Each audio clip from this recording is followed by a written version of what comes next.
안녕하세요. 서울창업허브 제품화 지원센터입니다. 16강 금속 케이스 설계 방법에 대하여 진행해 보도록 하겠습니다. 16강에서는 추가 기능을 활용한 판금 설계 방법에 대하여 설명드리겠습니다. 실습을 하기 위하여 솔리드웍스 환경으로 가보도록 하겠습니다. 이어서 실습을 진행해 보도록 하겠습니다. 지난 시간에는 그 베이스 플랜지 탭을 사용해서 그 판에 대한 판재를 만들고 나서 이제 모서리 플랜지를 사용해서 벽이 되는 부분들을 추가적으로 하나씩 만들어 보았는데요. 복습하는 과정으로 모서리 플랜지 먼저 설명을 더 드리고 마이터 플랜지 이런 순으로 좀 진행해 보도록 하겠습니다. 기존에 그 베이스 플랜지 탭을 다음과 같이 판을 하나 구성을 하셨다면 커맨드 매니저 상단에 보시면 모서리 플랜지라고 있습니다. 이 모서리 플랜지 선택을 하시면 판에 대한 전반적인 벽을 이렇게 생성을 하실 수 있고요. 그 모서리 방향에 따라서 네 방향으로 찍어 주시게 되시면은 다음과 같이 동시에 만들 수도 있습니다. 그래서 플랜지 길이 형태에서 보셨을 때는 거리 값을 블라인드 형태를 놓고 거리 값을 10mm다 하면은 10mm 형태를 주실 수 있고요. 틈 간격 부분 보시면 0.5mm인데 0.1mm 간격 단위로 다음과 같이 주게 되면은 틈 부분에 대해서도 이렇게 설정이 가능합니다. 플랜지 길이 부분 보셨을 때에도 내측에 줄 건지 그 다음에 재질 바깥쪽으로 줄 건지 아예 바깥쪽으로 줄 건지에 대한 부분으로 설정을 하실 수 있고요. 간섭이 되는 부분이 만약에 생긴다고 하시면은 간섭 곱힘 잘라내기라는 기능을 체크를 하시면은 간섭에 대한 부분은 제거가 된 상태로 확인을 해 보실 수 있는데요. 현재 그 판이 그냥 플레이트 판 형상이기 때문에 지금 이제 변화가 없는 것을 확인하실 수 있고요. 그래서 부분이 만약에 간섭이 들어가는 부분이 있다고 하신다면은 차후에 그 간섭 굽힘 잘라내기를 썼을 때 형상이 좀 간섭되는 부분을 자동적으로 잘라내 주어서 만들 수 있는 방법이 되겠습니다. 그리고 맨 밑에 보시면 릴리프 유형이라고 있는데요. 이 릴리프 유형을 체크를 해 보시면 내려 보았을 때 사각형 형상으로 부분을 이렇게 조금 화면을 돌려서 설명드리겠습니다. 사각형 부분이 있는데요. 사각형, 둥근 사각형, 찢기 방식으로 되어 있는데 조금씩 화면에서 변경되시는 사항을 보실 수 있어요. 그래서 둥근 사각형이었을 때 다음과 같이 이렇게 둥그렇게 해당 부분이 둥그렇게 변경되시는 분, 사각형일 때 이 사각형 부분 위쪽에 이제 그 부분이 좀 약간 바뀌는 것을 확인하실 수 있고요. 찢기 부분으로 들어갔을 때 좀 매끄럽게 찢겨져 나가는 것을 확인을 하실 수 있습니다. 요거는 릴리프 유형 같은 경우에는 차후에 또 설명을 드리도록 하겠습니다. 다 되셨으면은 확인 키를 눌러 주셔서 보셨을 때는 찢기 유형이 다음과 같이 이렇게 변경돼서 적용이 됐고요. 전체적인 형상으로 보셨을 때는 이렇게 케이스가 두께에 맞춰서 이렇게 들어가시는 현상을 확인하실 수 있습니다. 자, 이번에는 이 판 부분에 홀을 한번 내보겠습니다. 사각형 홀을 한번 내볼 건데요. 상단에 도구 모음 보시면 뷰 방향이라고 있는데요.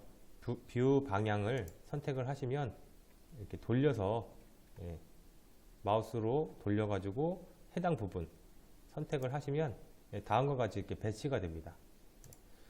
이 부분에서 지금 상단에 보셨을 때 커맨드 매니저의 그 판금 부분에서 돌출 컷이라고 있습니다. 그 돌출 컷을 눌러 보시면 해당 면을 실제 가공하고자 하는 해당 면을 이렇게 선택을 해주시면은 그 부분으로 스케치가 가능합니다. 그래서 사각형을 중심 사각형을 하나 만들어 보겠습니다. 스케치 부분에 보시면은 여기 중심 사각형이 있는데요. 이 중심 사각형 선택하셨을 때 만약에 코너 사각형으로 선택이 되어 있으시지만 중심 사각형으로 선택을 하셔서 해당 원점으로부터 이렇게 사각형을 하나 만들어 주시고요. 치수 하나 부과해 보도록 하겠습니다. 치수는 상단에 스케치 지능형 지수 선택하셔서 가로 부분은 뭐 예를 들어서 30mm 다 되셨으면 엔터 눌러 주셔도 되고요. 세로 부분 20mm 설정을 해 주겠습니다. 다 되셨으면 엔터키나 확인키 눌러주시면 되시겠고요. 자, 여기에서 스케치를 다 종료를 하셨다면 상단에 우측 상단에 스케치 종료 버튼 눌러주셨을 때 바로 돌출 컷으로 들어갈 수가 있는데요. 지금 형상에서 보셨을 때는 블라인드 형태의 10mm이기 때문에 10mm만큼 두께를 잘라주게 된다는 의미입니다. 근데 이게 지금 T가 이만큼까지 잘라도 어차피 그 티수만큼 잘라질 거기 때문에 요 밑에 보시면 판금으로 만들었을 때에 대한 그 형상은 추가로 하나가 더 생성이 됩니다. 속성창에 그 두께의 링크라고 되어 있는데요. 그 두께의 링크를 클릭을 다음과 같이 하셨을 때 그 두께만큼에 대해서 그냥 가공이 됩니다. 보시면은 그 아래쪽에 브라인드 형태 아래쪽에 그 거리값에 대한 산정값이 없어지면서 그 두께만큼 그냥 잘라주겠다는 그런 이제 체크 표시를 해서 그 형상을 만들어 줄 수 있습니다. 다 되셨으면 확인키 눌러주시면 돌출 컷으로 인해서 두께만큼 이렇게 가공한 형태를 확인하실 수가 있습니다. 다음은 그 마이터 플랜지를 한번 사용을 해 볼 건데요. 그 마이터 플랜지는 단면에 대한 스케치를 가지고 형상을 만드는 방법입니다. 판금 쪽에서 커맨드 매니저 판금 쪽에서 모서리 플랜지 밑에 마이터 플랜지가 있고요. 그 마이터 플랜지를 다음과 같이 선택하시면 단면을 선택하라고 합니다.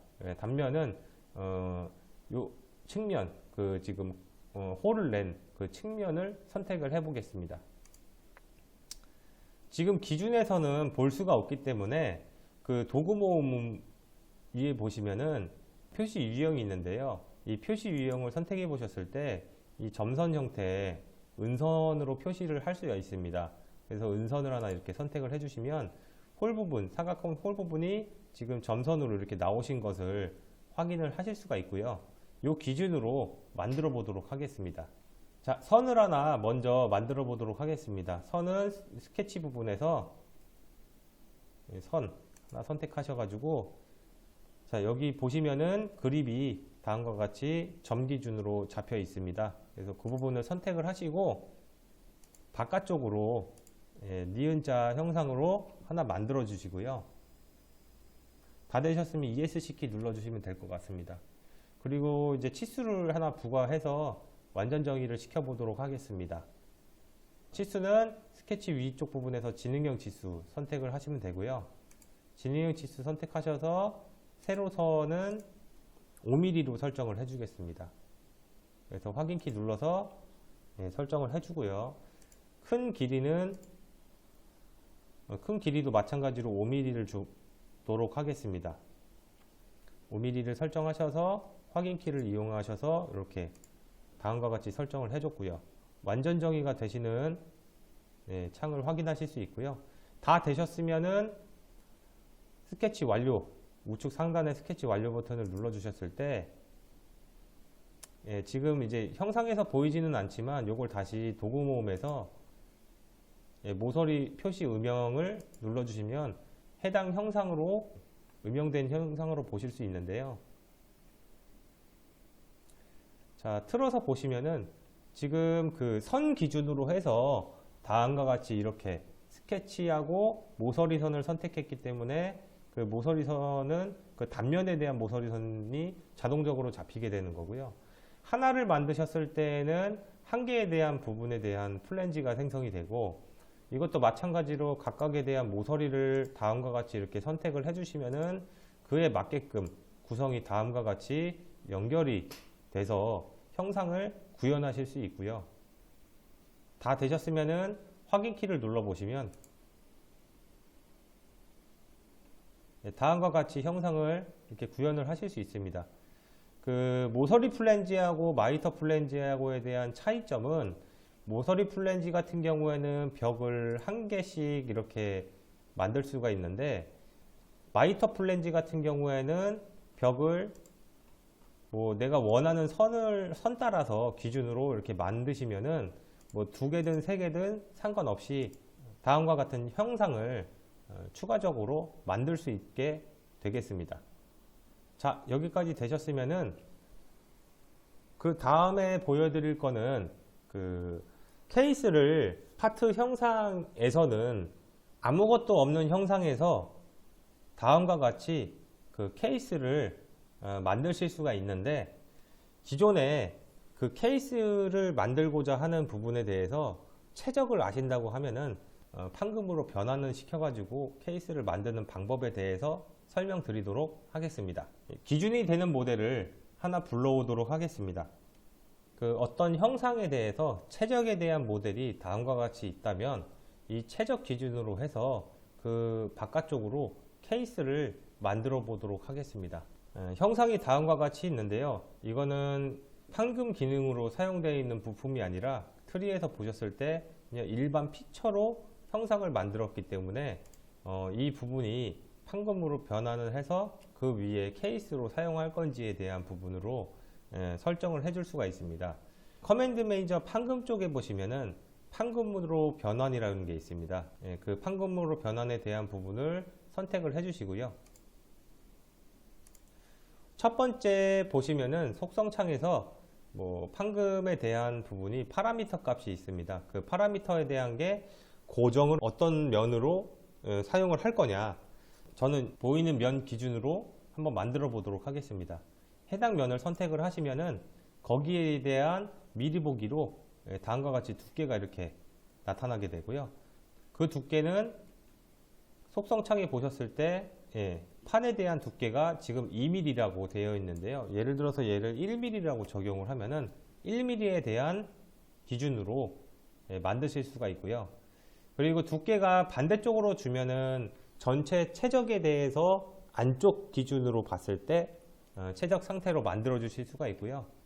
반대쪽으로 주시게 되시면은 체크를 하셨을 때는 반대쪽으로 외곽으로 형상을 만들 수 있는 부분이 되겠습니다. 그 추가적으로 밑에 보시면 굽힌 모서리라는 게 있는데, 이제 벽이 되는 제품에 대해서 벽이 되는 그 모서리에 대한 부분을 지정을 해줘라 라는 건데요. 실제 밴딩이 되는 부분에 대한 모서리를 이렇게 지정을 해줬을 때에는 그 모서리 기준으로 돌려서 그리고 반대쪽으로 다음과 같이 이렇게 미리 보기 형태로 보실 수가 있습니다. 지금은 라운드가 0.2mm고요. 0.2mm는 그 굽힌 반경, 이 굽힌 반경에 대해서 의미를 해주게 됩니다. 그래서 반경에 따른 그 라운드 값이 들어가게 되고요. 밑에 보셨을 때 해당 부분이 찢어져야 되는 형상이기 때문에 지능적으로 다음과 같이 이렇게 모서리들이 선택이 됩니다. 그리고 코너에 대한 기본 값이 좀 확대를, 한쪽에 대해서 확대를 해 보시면은 지금은 이제 상대 맞대기 형태로 들어가실 수 있고요. 그 다음에 겹쳐지는 형상은 한쪽이 닫히고 한쪽이 살짝 열리는 형상으로 만드실 수가 있고요. 부분 겹침으로 하셨을 때는 이제 반대쪽으로 줄 수가 있습니다. 그래서 지금은 맞대기 형태로 할 거기 때문에 맞대기로 주시고, 갭에 대한 부분은 뭐 0.5mm를 주셨을 때 다음과 같이 조금 더 갭을 이렇게 좁힐 수가 있습니다. 뭐 릴리프 유형에서도 지금은 사각형 형상인데 둥근 사각형으로 하시면은 형태가 둥그렇게 되고요. 찍기 형태로 보셨을 때는 다음과 같이 이렇게 말끔하게 찢어진 형태로도 사용이 가능합니다. 자, 이렇게 되셨다면은 두 가지 항목을 볼 수가 있는데요. 지금 화면에서 보시는 것처럼 원본 상태가 하나가 있고요. 그 다음에 원본 기준으로 케이스를 만든 상태를 보실 수가 있는데, 속성창에서 보셨을 때 바디를 보존할 건지 안 할 건지에 따라서 보존을 하게 되면 바디가 보존이 되어 있는 상태에서 판금 형태가 만들어지게 되겠고요. 바디 보존을 지금처럼 해제를 하시면은 그 바디를 기준으로 했기 때문에 해당 판금 형상만 이렇게 변환되는 것을 확인해 보실 수 있습니다. 그래서 확인을 한번 눌러주게 되시면은, 예, 다음과 같이 이렇게 원본 상태가 없이 만드실 수 있는데, 수정을 들어가서 한번 체크를 해 보겠습니다. 솔리드 이쪽 부분 피처에 대해서 오른쪽 마우스 버튼 누르시고 피처 편집 눌러주신 다음에 바디 보존을 체크를 해주시고 확인을 눌러보시면 바디가 다음처럼 이렇게 나타나 있는 형상을 확인하실 수 있고요. 이 상단에 보시면 트리에 용접 구조물 테이블 두 개가 있는데, 요걸 내려서 보시면 이렇게 지금 모델에 대한 형상을 하나를 확인하실 수 있고, 판금으로 만들었던 그 판금품에 대한 파트를 확인하실 수 있습니다. 만약에 살려 쓰고자 하신다면은 선택해 갖고 사용하시면 되겠는데, 저는 수정을 다시 들어가서 피처 편집에서 바디 보존을 끄고 진행을 해 보도록 하겠습니다. 다 되셨으면 확인 키 눌러 주셔서, 예, 케이스를 다음과 같이 만들 수 있고요. 자, 배치를 해주기 위해서 컨트롤 7번 키를 눌러서 등각 보기 형태로, 예, 가주도록 하겠습니다. 다음에 대한 부분은 햄이라는 부분인데요. 둥그렇게 이제 구부리겠다라는 것을 의미합니다. 햄 기능을 딱 눌러 보시면 기준을 재질 안쪽으로 줄 건지 바깥쪽으로 줄 건지를 선택을 하실 수 있고요. 그에 따른 모서리를 다음과 같이 선택을 하셨을 때, 예, 이렇게 말려 들어가는 형상을 구현을 하실 수 있고요. 지금은 열린 햄을 만들었기 때문에 햄 자체가 이렇게 열려 있는 상태로 들어가게 되는데, 요거를 닫힌 걸로 하게 되면은 티스만큼 접혀서 들어가게 됩니다. 또한 이렇게 좀 더 말았을 때, 좀 더 이렇게 두껍게 말았을 때에 대한 부분들도 그 설정으로 다 가능하게 되고요. 길이 부분은 조정을 하시면 조정하시는 길이만큼 바꾸실 수가 있습니다. 길이 값을 조정해서 사용하시면 되시겠고요. 그래서 확인키를 눌러 보시면 이렇게 접힌 형상을 만들어 보실 수가 있습니다. 근데 보통 바깥쪽으로 접지는 않고 오른쪽 마우스 버튼 누르셔서 피처 편집으로 들어가 보시면 방향을 여기서 반대 방향으로 줄 수 있습니다. 그래서 반대 방향으로 주셨을 때 안쪽에 이렇게 들어가는 형상으로도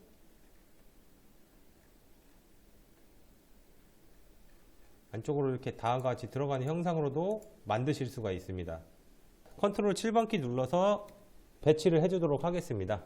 그리고 다음 부분은 그 기존에 이 모서리 부분이 실제 금속으로 되어 있으면은 좀 날카로울 텐데, 이 코너 부분들을 좀 자를 수가 있습니다. 그래서 이제 코너 부분들을 자르는 기능은 돌출 컷으로 절단을 하셔도 상관은 없으신데, 옆에 보시면 코너 기능이 있습니다. 그래서 코너 기능을 딱 눌러 보셨을 때 코너를 닫아줄 건지 용접을 할 건지 자를 건지에 대한 부분들이 있는데, 여기 코너 자르기 부분을 보셔서 선택을 해 주셨을 때 해당 부분을 챔퍼로 자를 건지 아니면은 그 라운드 값으로 필렛으로 자를 건지를 선택을 하실 수가 있고요. 사용 용도에 따라서 선택 지정을 해 주시면 될 것 같고요. 모서리를 다음과 같이 이렇게 선택을 하셨을 때 다음과 같이 이렇게 선택을 하시면 지금 거리 값이 5mm이기 때문에 5mm 기준으로 챔퍼를 다음과 같이 줄 수 있고요. 수치를 조정하면은 그에 맞게끔 코너를 자르실 수가 있습니다. 그래서 확인키를 눌러 보시면 다음과 같은 형상을 만드실 수가 있고요. 만약에 라운드를 주시겠다라고 하면은 한 번 더 해보도록 하겠습니다. 코너에 대한 부분 선택하셔서 코너 자르기 선택을 하시고 필렛으로 자르기 유형을 선택해 주신 다음에 해당 코너 부분을 모서리를 이렇게 선택하셨을 때 조금 더 빠르게 만드실 수가 있습니다. 그래서 지금 또 이거는 3mm인데 얘는 5mm를 한번 줘보면 이렇게 크기가 변경이 돼서 사용하실 수 있고요. 엔터키를 누르셔도 되고 확인키를 다음과 같이 눌러주게 되셨을 때 이럴 때도 이렇게 적용이 돼서 필렛이 판금 쪽에 들어가는 코너 자르기를 이용하셔서 만드실 수 있는 방법이 되겠습니다. 자, 오늘은 여기까지 진행해 보도록 하겠습니다. 감사합니다.